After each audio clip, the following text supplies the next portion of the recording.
Sorry, Rick, what were you saying? How are you this fine morning? You all right? I'm all right. Yeah, you're a little bit quiet actually. I Let don't. me see about my volume. Is that a little bit better? Yeah, no, I think it was me. I think I needed to turn you Ah. up. I've got to say, this is the. I think this is the earliest I've ever interviewed a pop star. Well, I've not been to bed yet, so Oh, behave, you have. no, I have really. I'm lying. I'm nearly 51. I've definitely been to bed.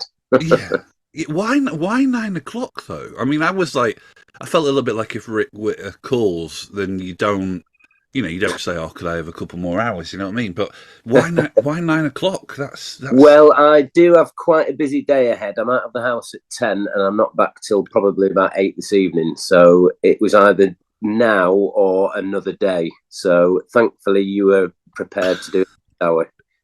yeah. No, I'll work around the subject matter. What are you doing today? Well, You going to your Vic Viking Centre? not today. No, I've been there a few times over the years, and it is. If you do fancy, have you ever been there? So I should say I'm from Doncaster. So York was Oh, a growing up. York was it was a nice day out. It was school trips, and yes, for years when I've written quite a lot of articles about Vikings in a side hustle for my music writing, right. and I always mention Jorvik Viking Centre in the hope that they'll like give me some free tickets, and it's never happened. So Well, I'll get you in, mate. I'll get you in. do they know who I you mean, are? if you want to smell genuine Viking shit, it's the place to be. Absolutely. I mean, this is the thing that when I say Jorvik Viking Centre to anyone, they're like, "Oh, it's really smelly, isn't it?"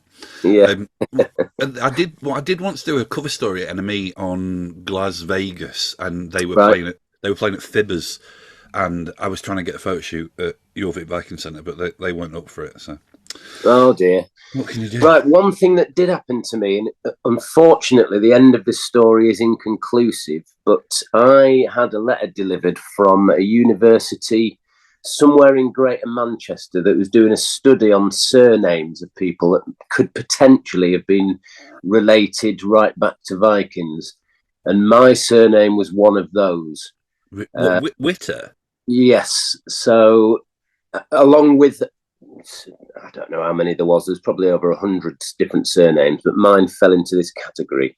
And because I'm actually from Stockport originally, Witter from around that area of the country, there's quite a lot of them. So I agreed to have my DNA taken as part of this study for this university in the hope that I could find out if I was actually from real Viking stock. Because I was thinking, seeing as I live in York and I've lived in York for a long time, if that was the case, I would definitely have hired myself a longboat, got a massive shield and a sword, and stood at the front of that boat and gone up and down the Ouse. But fortunately, the results came back as inconclusive, so they couldn't give me a definitive answer either way, which is annoying. Oh, see, I think you've got a bit of. I mean, obviously, I have no credentials to say this with any kind of authority, but I feel like your bone structure's got a bit of a Norse kind of vibe to it. There's some, there is something a bit, there is Well, something a there bit you go. sort of There you go. Scandinavian, I think, kind of going on there. I'm just not very good at growing a beard. That's my only problem. I've got a theory. So I've got this theory, right? So I've been writing about music since I was like 14, 15. Did a fanzine, went to the music press, all that. Yeah. And I have come to the conclusion that the best music writing that I've ever read is the comments below YouTube, which is quite a sobering thought when you've done it as career for all this time. Yeah.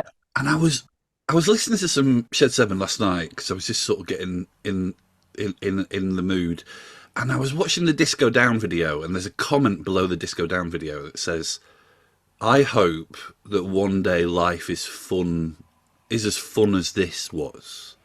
And I was like, I hope that life is as fun as this again. And this comment was like kind of heartbreaking on two levels. One, that it was 2019, so obviously they didn't know that the world was just about to shut down for 3 years. Yeah.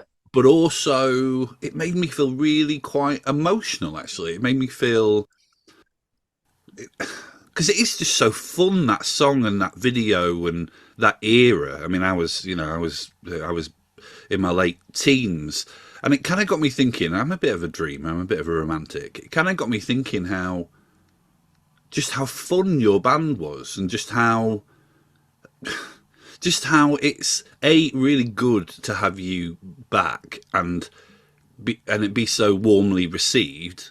I mean, I know you've kind of been back for some time, but in terms of like making records, but Yeah. also in a weird way, I won't kind of be a knobhead and not say that while I was in music magazines, often your band could be kind of sneered at as being Mm. like not super cool, but that you matter to so many people, and kind of rightly so, because you put so much fun into their lives. Does any of that kind of resonate? Well, it does, but it did take an awful long time for us to kind of realize that. But yeah, you're right. In the 90s, yeah, we did have good reviews and we had good write ups. But equally, we had just as many really bad ones, to the point where we'd perhaps release something like On Standby as a single, and the review wouldn't even mention the music. It would just mention my hair and where we live and what I might have said 4 years previous to it. So we were always really lucky in the fact that, you're right, we had a set of fans who stood by us and didn't really bother about that side of things. Because to be fair, we were always just really natural. We never really sat down and thought about, are we uncool and should we try and be cooler? We just did what we did. And the weird thing about this is the fact we're still here now doing the exact same thing as what we were doing then. So yeah, I mean, songs like Disco Down, it's incredible really looking back at songs like that, and She Left Me on Friday, just happy-go-lucky kind of things. I mean, I'm glad you picked up on that particular review. I dread to think what some of the others below Disco Down on YouTube would have said. No, no. Because this is the thing I've sort of realised, is that as a lad from Doncaster, and kind of getting into the music press, and editing music magazines as well. Like, there was a lot. The music press changed my life in so many ways. It showed me that there was a world outside of Doncaster. But I also, when I found myself in the bowels of those institutions, whilst there was a lot of great things about it, being surrounded by people who were so obsessed with music, there was also a lingering feeling that these magazines didn't necessarily understand the people from where I came from.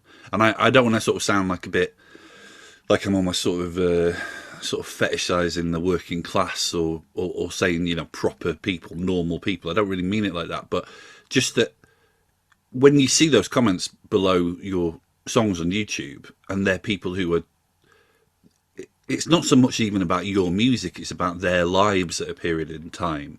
As in, like, oh, our lives were great at this period in time. What a tune, And I just feel like that's a language that a lot of music journalists didn't really understand. Yeah, I would agree with that, and I see that when we tour on a nightly basis. I see faces of people probably thinking exactly that. There's a generation of people that would come and see us now from our generation who are reminiscing about the times they had way back when and what a great time they had. But equally, and luckily for us, they're bringing their young children along with them, who are also singing every word. So they're not like being dragged under sufferance. Come with us and watch this band that we used to love 35 years ago or whatever, So in that respect, we've got a bright future ahead of us if we can keep writing songs that we feel are good enough to be released. It's funny with the Disco Down video, when people reminisce about that and what good times there were, all I remember of that is spending 2 or 3 days in that Pineapple Studios trying to learn that dance routine that we do halfway through. And that was hard work, and we still did it awfully badly. But I really liked that, because I think the joke we thought at the time was, at that point, boy bands were massive, 1999. And we wanted to make a video where we looked ridiculous trying to do a dance routine, because we kind of got turned on to the fact that people who'd never heard of us might see it and go, this is the worst boy band I've ever seen in my entire life. We kind of got a buzz out of that, really. It's weird, because I caned Change Giver when I was a kid.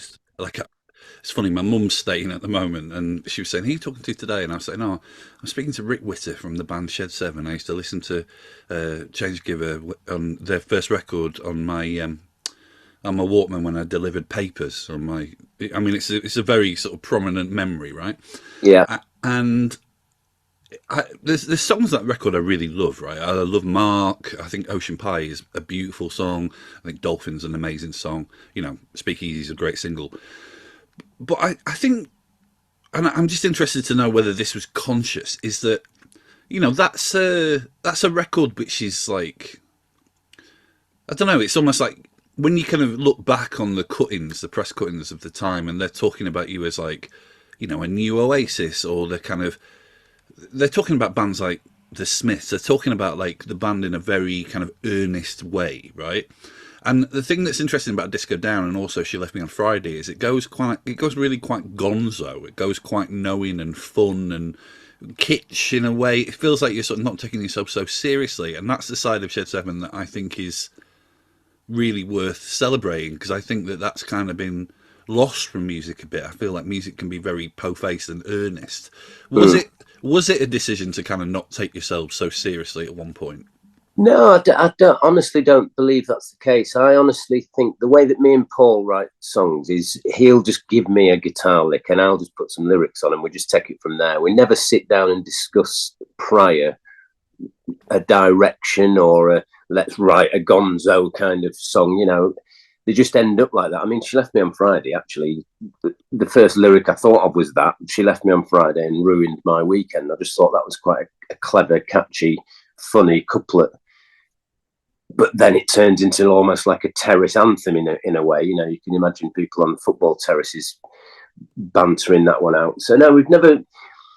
At the time that we were writing Disco Down, we were also at the same songwriting session writing High Hopes, and that's a totally different kind of vehicle in itself. So no, never ever sat down and discussed where we should be going. And I kind of think that's why we're still here, to be honest, because we just do what we do naturally. And that over the years has been proven that it's good enough to still warrant the attention. You know, I mean, as I say, in the 90s, we'd get reviews that weren't particularly great, as well as some that were good. But there was always people buying tickets to come and see us play live, and there was always people buying the 12-inch over 3 or 4 different bloody versions that used to happen in the 90s because they wanted that extra B-side that no one else had heard of, you know. So we've been very, very lucky in that respect, and long may that continue. You answered that question a little bit like a footballer. Sorry. No, it's fine. I felt like there was. I mean, I'm sure this hasn't happened, but I felt like there was almost a degree of like media training there. There was almost like there was some platitudes, you know. There was like, oh, it's a game of two halves, and I felt like there was a bit of that. Look, what I'm trying to get at, and you can tell me if I'm totally wrong with this. I just feel a bit like, in so many ways, the music press, which used to be so much more influential than it is now, really tried to categorize your band as something. And I don't know whether that was because you were from York, or I don't know whether that's because, you know, hilariously, there's lots of words that rhyme with Witter or whatever, but actually, like, the people spoke, right? And the reason why you're here is because you write really good pop songs, and like that will always like trump indie cred in terms of what is actually important to people. Am I creating a narrative there, or is that how you see it? Well, no, I think that's down to us persevering and loving what we do, and it's the only thing I've ever wanted to do in my life. So yes, when you're being told how rubbish you are, or the trousers that you're wearing don't fit the narrative, it doesn't really matter. You know, it's difficult now because you put footballer in my head, so I'm trying. I understand exactly where you're coming from.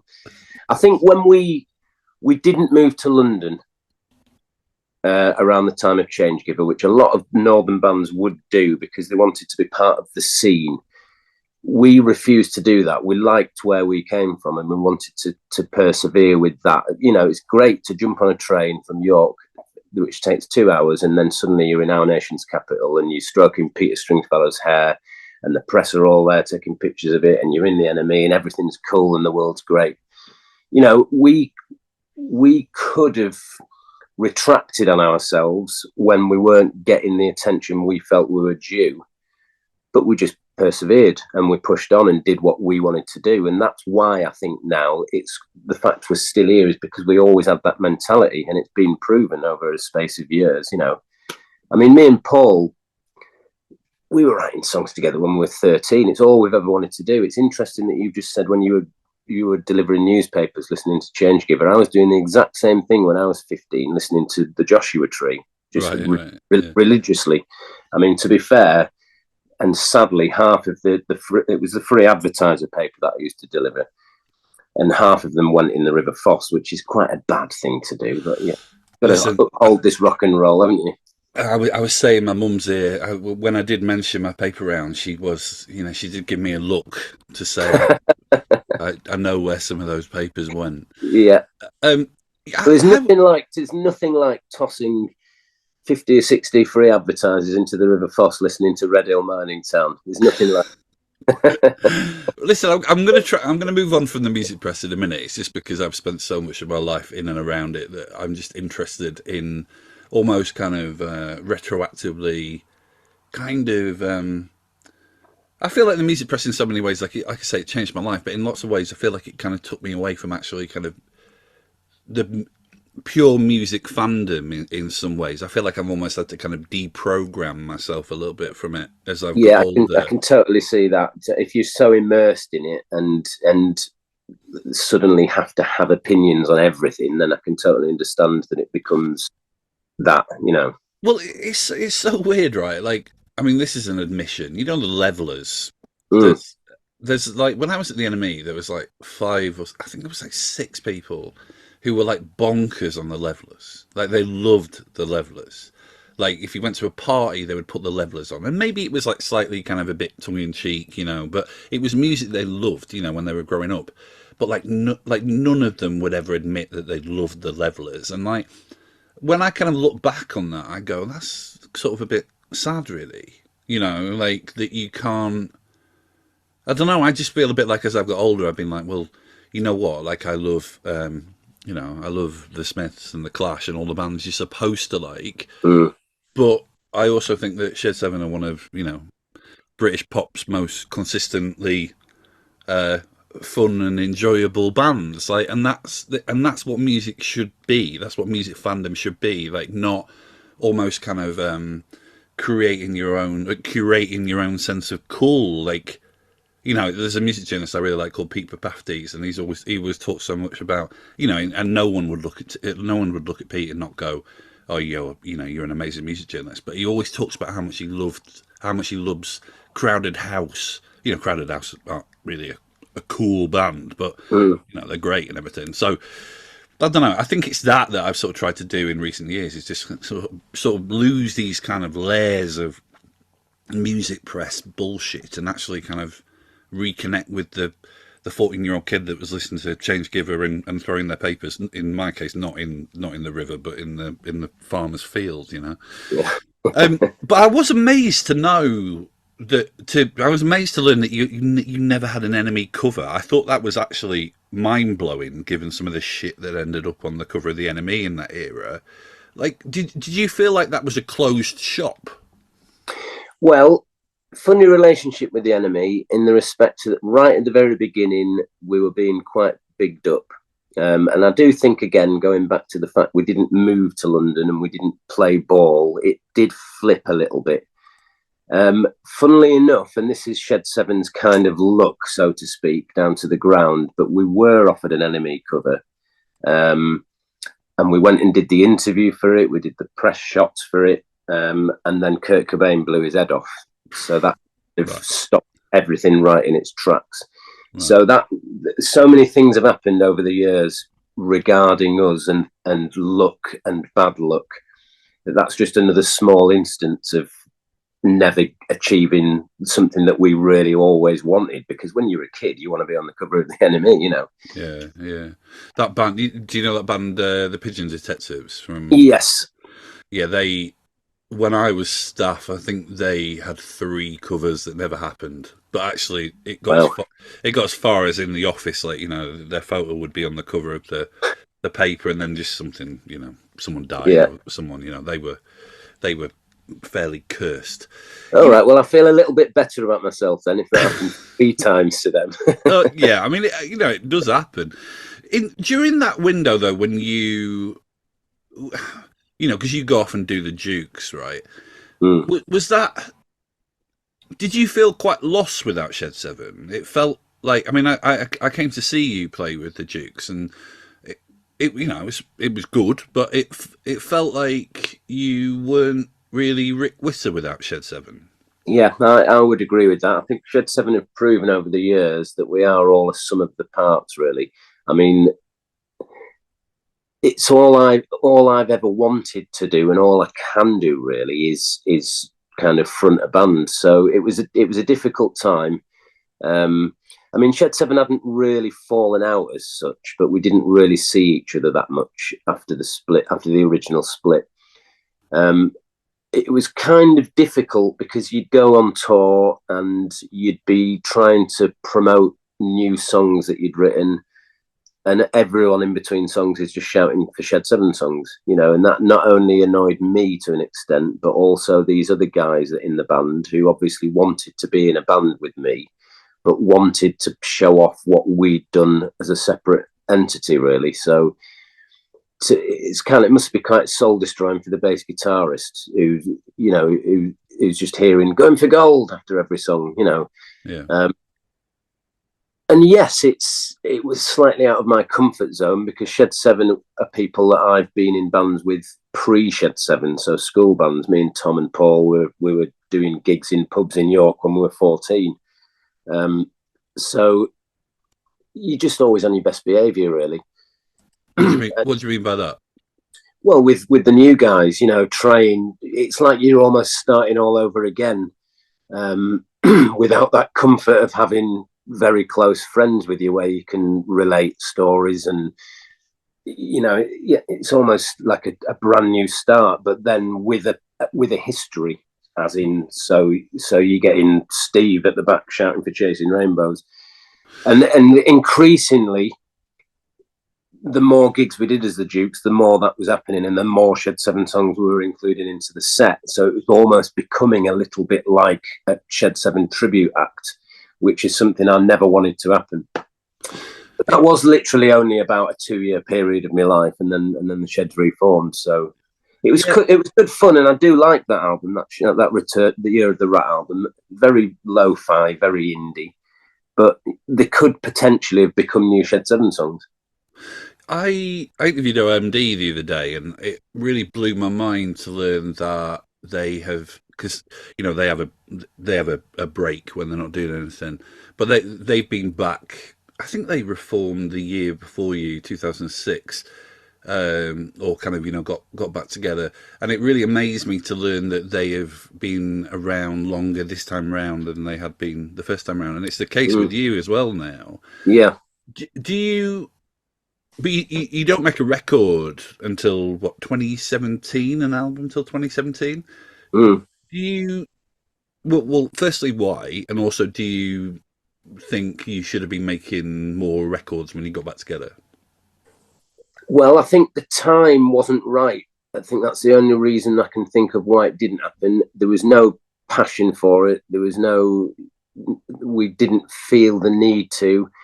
Certain band members had other jobs, which was taking up a lot of their time. So when we reformed in 2007, it was solely just to do some gigs because that's what we loved doing. That's why when we were 13, we were picking up guitars and learning them because we wanted to show off to people. And there was a period of 4 or 5 years where for certain members of the band, that hadn't happened at all. I mean, obviously I was doing the Duke stuff. So when we kind of reformed, it was solely just to do some gigs. And this was the point where, and I've said this a few times, this was the point where I realised that what we did in the 90s actually meant something to anybody. Because we'd had that time away. Beginning of the noughties, we had an album called Truth Be Told that didn't do so great. The whole industry was changing. The music scenes were kind of changing, so we didn't fit at all by that point. I have to say that record has one of the worst record sleeves I've ever seen. And no, see, I think we'd even lost passion for things by that point. I mean, there is some good songs off that album, but yeah, there was a lack of thought really throughout. To be fair, I mean, "Cry for Help" was a great song. There's another song off that album. But maybe that sleeve was in its own way a cry for help, Rick. Well, maybe, James, maybe.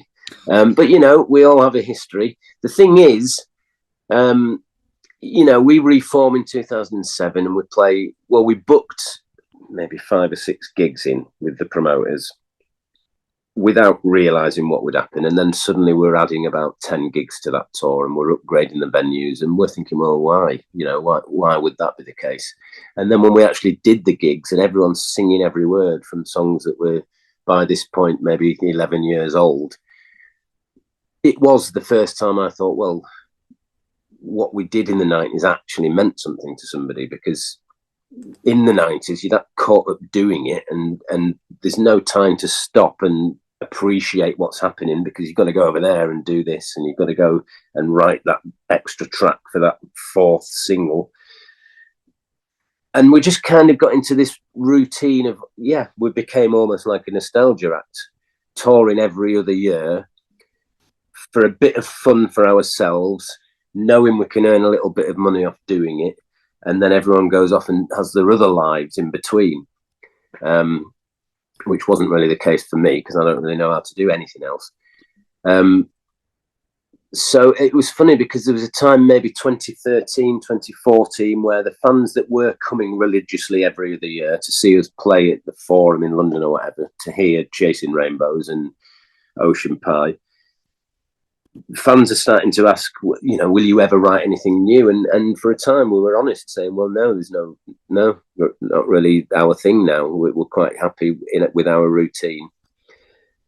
But then accidentally we started to write new songs. It wasn't even discussed within the band. I think the first song we wrote that was on Instant Pleasures was Nothing to Live Down, and that was Paul in a rehearsal for a festival that perhaps we were doing. Just started going do and just started playing this riff, and I'm asking him what's that, and he's saying, I don't know, I'm just making it up. And the next thing I know, I'm on my hands and knees with my notepad scribbling out lyrics and melodies. And we kind of thought, well, that's interesting, and carried on with that for a while. And before we knew it, we had half a great album. So it's funny because all of these fans that were asking, would you ever do anything new? And we're not really answering or saying no.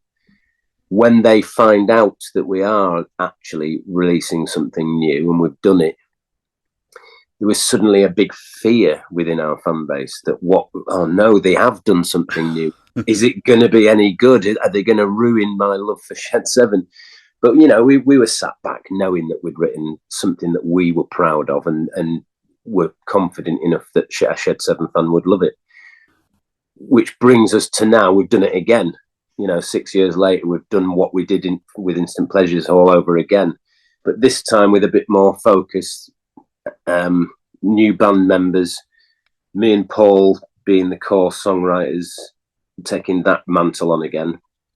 So this for us feels a little bit Maximum High-ish. I don't know if you'd understand that. Yeah, well, this is a thing. I know I'm sort of just going back a little bit, but when you mentioned Truth Be Told, I mean, Paul's not on that record, is he? No. You get. I don't know. Joe Johnson, I think, was someone you were in the band. Was in the band before Paul joined. Yeah. But it does feel like you and Paul are, like, I don't want to say a sort of a unit, but there is a sort of a chemistry there. The relationship between you. Was him not being in the band at that point a little bit maybe why that record feels, as you said, there's some good songs on it, but it feels like almost sort of like the heart has kind of gone from what you're doing, and him being back, do you think that was almost inevitable, really, that you would end up writing music together, even if like you sort of only knew you didn't know, and it was almost on a subconscious level that it would just emerge? Yeah, I think so. I think we have such a weird history. To to kind of tell you quickly, me and Paul in school bands loved being in bands together. Then Paul moves on. We start Shed 7 with Tom, who was in the band, the school band previous, and we invite Joe in as the guitarist in 1990. So that's the start of Shed 7. And we write songs like Dolphin. So me and Joe wrote Dolphin, and a couple of others off Change Giver. But then Joe decided to leave the band before we'd really got any headway. We were just a weird band from York at this point, with only people in York who'd heard of us. In 1991, 92, after the big Manchester thing, there wasn't really any guitar stuff going on, certainly in York. York's very oldie worldy in itself anyway. But there was a lot, if I remember rightly, a lot of funk and stuff was happening around York. So we were quite a strange band even then within our hometown. Joe decides to leave. We invite Paul to come in to take Joe's place, and then me and Paul finish writing what becomes Change Giver. So there's lots of songs throughout Shed 7's career where it's either a me and Joe song or a me and a Paul song. But around the time of Maximum High, being the second album, that was all me and Paul. And this is, again, why I'm putting it in with the new album, because it's a similar kind of trajectory in that respect. It must have been quite weird for Joe Johnson because, as I say, me and him wrote Dolphin. He decides to leave the band and then moves to London in 93. Then we signed the record deal with Polydor, and Dolphin becomes our second single. But Joe was at that point working in Our Price Records in London, having to sell the song over the counter that he'd co-written with me, which must have been a weird thing for him to go through. Yeah, it's a rough gig, that, isn't it? There's a mate of mine whose ex-wife has just gone into a reality TV show. It sort of makes me think a little bit like that. Someone it being in your face. Listen, I know that we've got to wrap up imminently so that you can go to Jorvik Viking Centre for the day. I think the 4 songs that I've heard that are off the new record have been very much in the vein of what you're talking about. Like they feel very shiny pop songs. Is that symptomatic of what the rest of the record is going to sound like? Yeah, but they're all just little nuggets. I mean, obviously the industry's changed so much. I don't really treat the 4 songs that we've brought out as singles, really. I just think that they're kind of little nuggets for the album, because the album's the important thing. And I think when the album does eventually come out, listening to it from start to finish makes a lot more sense than just hearing the 4 songs that are already out there. It tells a story. It's very important with the track listing. We spent a lot of time making sure that it flowed really well.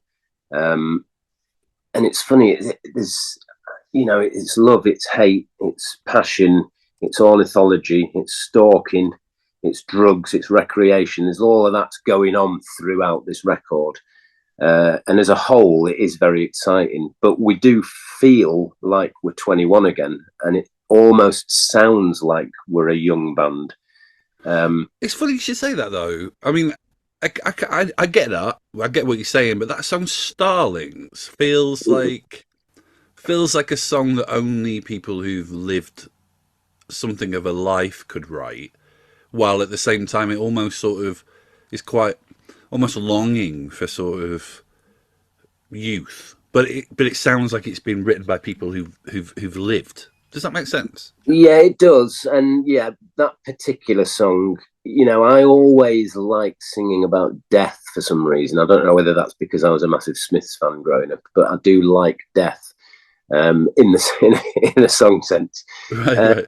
And I just had an idea about a couple who've been together all their lives, and one of them dies and the other one's just waiting to die to be with them again. I think it's a nice, some people would call that morbid. I think it's actually quite romantic. Yeah, totally. But yeah, I guess you're right. You have to have lived a life to have that kind of mentality. And I like that song. I think that's the future of Shed 7. I think the older we get, the more we're probably going to go down that route. reminiscing, longing, you know. But we'll always come up with a Gonzo track. Don't you worry about that, James. Well, this is it, you know, like, because you know, like I was saying before, like, you know, Ocean Pie and stuff. And I mean, you know, you do. Well, you know, Ocean Pie is about heroin, don't you? Is it really? Yeah. So if you listen to that song again and just think about a relationship with heroin rather than another person, it kind of makes more sense. I'm trying to picture myself delivering newspapers, but also, all right. Before you go, tell me why people should come to your big show in York, other than you're doing a 2-for-1 on your Viking Centre. If you buy tickets, you'll find me dressed as a Viking outside the museum. Yeah. Well, obviously, the people who know Shed 7 live will know exactly what they're going to get. These two particular shows, the fact it's our hometown, we've not played in York for ages, and in the past when we have, it's always at the Barbican, which is a good venue, but we need to do something a little bit special for our 30th anniversary. The Museum Gardens, I can't remember the last time a band played in the Museum Gardens. It was well before my time of living in York. We have Pete Doherty supporting us, who's going to probably come out and guest on a song that he's sang on our new album, which will be amazing. We'll probably get Rowetta over again. She's also on our new album. Yeah. In Ecstasy, that's a tune, man. Yeah, that's a great song, isn't it? And that's funny because that was written mid-writing session last year when we were writing new songs, and Paul sent me the hook for In Ecstasy on the guitar. And immediately, as soon as I started going, dun, dun, dun, dun, dun, dun, dun, I just thought, that's Rowetta. It just sounds like what Rowetta would do. Oh, nice. So as soon as I'd written the words to it, I felt even more it's Rowetta. It's early 90s. It's Happy Mondays sounding, you know, Cover Me in Ecstasy, all this. So luckily, we sent it to her, and she said, I'd love to get involved with that. Yeah. And this is another thing with Shed 7, because I don't think in the 90s, if we'd invited other acts to perhaps come and guest on one of our records, I don't know whether a lot of acts would have done it. So it's nice to know now that there is other artists who are interested enough to want to be associated with us in that respect. I think some of it is because the music press isn't around in the form it was, and there's less almost a shame of association. Yeah. You know, it's not the stigma. Yeah, all that. Yeah. Rick, it's been so nice to speak to you, man. I'm not going to come to York because it's miles away, but I am going to come and see you when you do Rough Trade in January, because it's very close. Great. Very Brilliant. Close to where I reside, so I'll come say hello. Thanks so much. Thanks so much for giving me some time, and yeah, looking forward to hearing the record in full. That's brilliant, James. Thank you very much. That was a lovely chat. Thank you, mate. All right, pal. Speak to you later.